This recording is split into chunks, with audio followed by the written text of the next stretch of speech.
Coming up, our Hoka Hey Challenge update with Chris Story. Today's Hoka Hey Challenge update brought to you in part by Lower Peninsula Power Sports, with a full line of Yamaha motorcycles just out East End Road.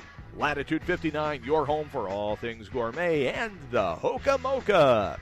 And the Salty Dog Saloon. Pick up your sweatshirt today online at saltydogsaloon.com. It's day 3 of the Hoka Hey Motorcycle Challenge. I caught up with one of our Homer, Alaska riders around 6 a.m. Here's retired Coast Guard officer Bill Cody. I'm in Memphis, and it's going to be a rip-roaring hot one. It's supposed to be 100 plus. Next leg of over towards Flagstaff, south of Flagstaff, then around to the south side and north and into Utah. And that's where I'll be heading shortly. And so far, the last section was all little tiny streets, almost dirt roads, but just enough pavement not to be dirt roads. As far as worked out, I think some have fun neighbors that the ride goes through. Yeah, most likely, 3 in the morning and stuff. They moved some of the street signs, but it's only conjecture. Some of the signs were down. People in all the states, let's see, Georgia, Alabama, Mississippi, some of them were out way late at night because they figured out the route goes by their place, and they'd be there all excited waiting for us to come through and all ready with some help if we needed instructions. It's pretty neat, actually. Couldn't find a good place to camp out. It's not like Alaska yet. There's just no easy place they want you to camp next to your bike. So it's one of those places where there was a dirt pull-off along the road, just a little wider than an 18-wheeler, and then a little bit of grass. So got real tired, so camped out about 3 in the morning until daylight this morning on the side of the road. Get out west as fast as I can, mainly to get into some cooler weather. So as I talk to you, I'm sweating and getting the phone all wet. So let me drink some water, and I'll catch you later. Thanks, Bill.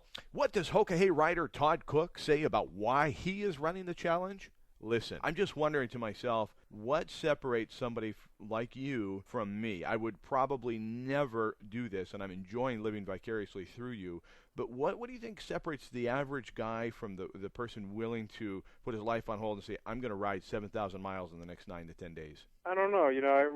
One thing about, a lot of bikers and a lot of these different get-togethers of bikers, you get there, you get to talking with different guys, and there's different motivations. Of course, there's a couple guys that want the money. There's a couple guys, there's some teams that have some big sponsorship. Coyote Ugly Bar in Vegas is sponsoring a team.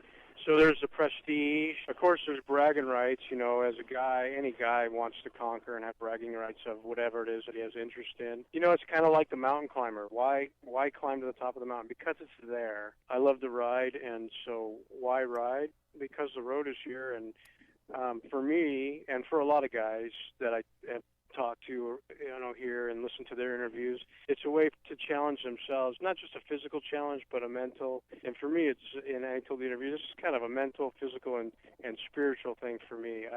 When you're out here, you got to keep your head straight.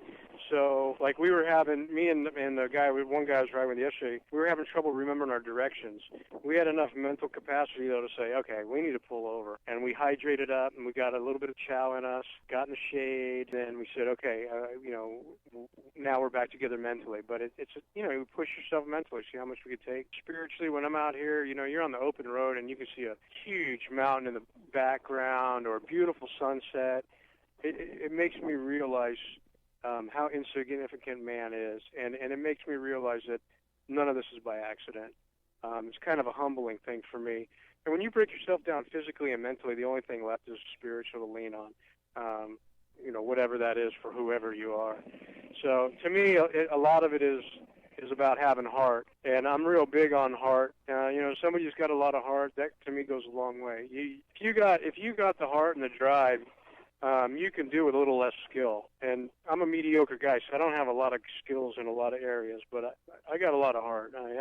My nickname is the Bulldog, so bulldogs have a lot of heart. They don't know they're a little dog, but when they latch onto you, they're there, and they ain't going away. Right on, Todd. Well, thank you much, and I'm glad you didn't go away. This has been it's been a great experience. You're living the dream, man. Good for you, and as of course, always ride with passion.